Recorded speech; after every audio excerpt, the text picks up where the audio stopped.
तो वो बताएंगे, मैं वो उसके बारे में मैं नहीं कह सकता कुछ। नहीं, मैं ये कहना चाहूँगा मस्खरा is for my character and for the film Pyaar Dil वाला। जी एक्सपीरियंस बहुत खूबसूरत था, खूबसूरत इज़ द वर्ड। मैं भी यही बोलने वाली थी, खूबसूरत। Emotional. For me, the journey of that character was very emotional, and my relationship with everybody on the film so very emotional. मेरे लिए भाई साहब भरा हुआ प्यार, जो एकदम दिल को भर देता है ना, वो वाला प्यार। मेरे लिए जादू की झप्पी, because after watching the film आपको लगता है कि आपको किसी ने बहुत अच्छा वार्म हग कर दिया। हेलो आपको चेहरा सना फातिमा फातिमा फैटी। ऐसा ये लव स्टोरी में क्या है, स्टोरी में क्या है जो आपको यस करने के लिए व्हाट मेड यू?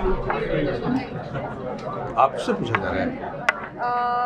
फिल्म की कहानी बहुत प्यारी है, बहुत ऑनेस्ट है, और ऐसे लेयर्ड कैरेक्टर मैंने प्यार को लेके ऐसा लेयर्ड कैरेक्टर मैंने प्ले नहीं किया है, तो उस चीज़ को लेके मैं बहुत एक्साइटेड है। And who wouldn't want to work with him? किसी भी हीरोइन को पूछ लो, माधवन के साथ फिल्म है, वो कोई मना नहीं करने वाला है। And Vivek has written a very beautiful film. जितना अच्छा स्क्रिप्ट में था उससे बहुत अच्छा उन्होंने दिखाया और बनाया।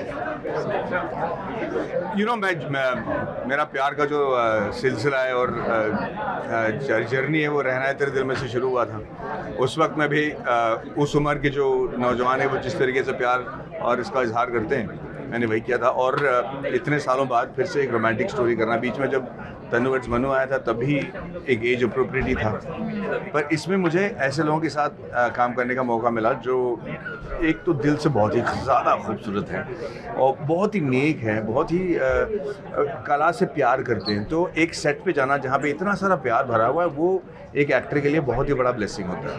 और उस सेट पे और उस उन लोगों के साथ एक लव स्टोरी को कहना जो कि एज अप्रोप्रिएट है, बहुत कम एक्टरों को मिलता है भाई साहब। तो जब मैंने ये कहानी सुनी और मुझे पता चला कि मैं एक 40+ ईयर का बंदा कर रहा हूँ, तो मुझे लगा कि इनका भी लव स्टोरी तो होता ही होगा। तो for me it was a wonderful journey from our stadium to आप जैसा। कुछ यादें हैं उस गाने को लेके, आप बता पाएंगे? हाँ, मतलब हम सबको प्यार था नज़िया हुसैन जी से। वो जिस तरीके से गाना गाती थी और जिन फिल्मों में उन्होंने गाया उनको अमर कर दिया था बेसिकली।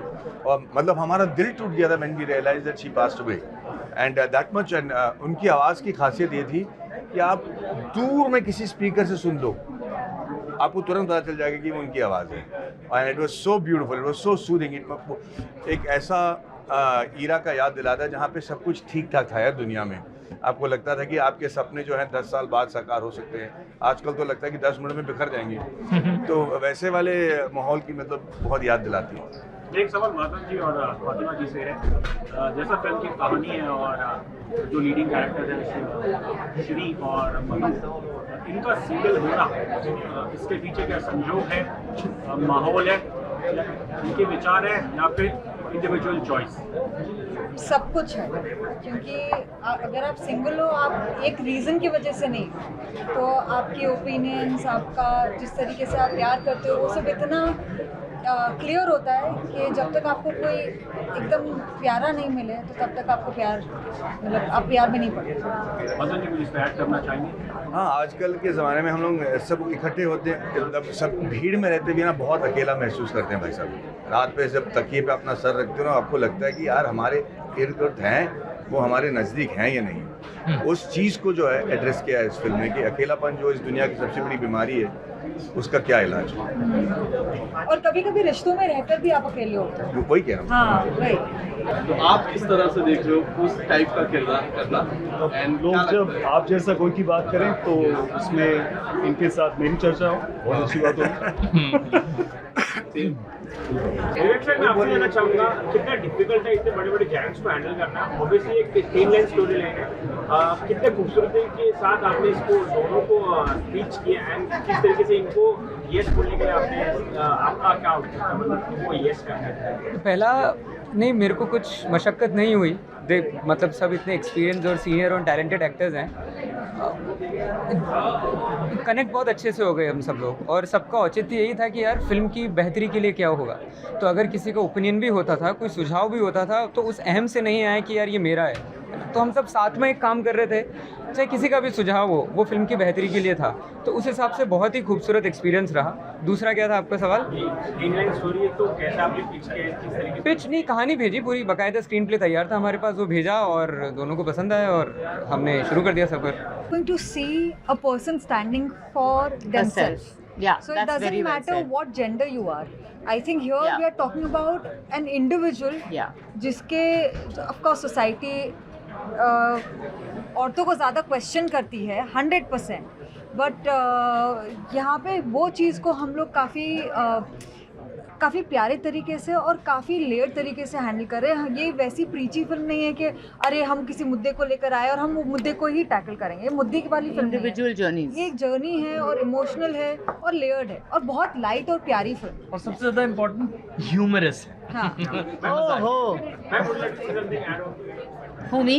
या नहीं, वही जो फातिमा ने कहा कि एक इंडिविजुअल जर्नी है, एक इंसान है जिसको लगता है शायद उसको ज़िंदगी में कुछ बदलाव चाहिए, और क्या वो उसके लिए कुछ कर सकता है या कर सकती है, और आप कितनी मेहनत करते हैं to make those changes in your life, और what stands you take depends on your courage.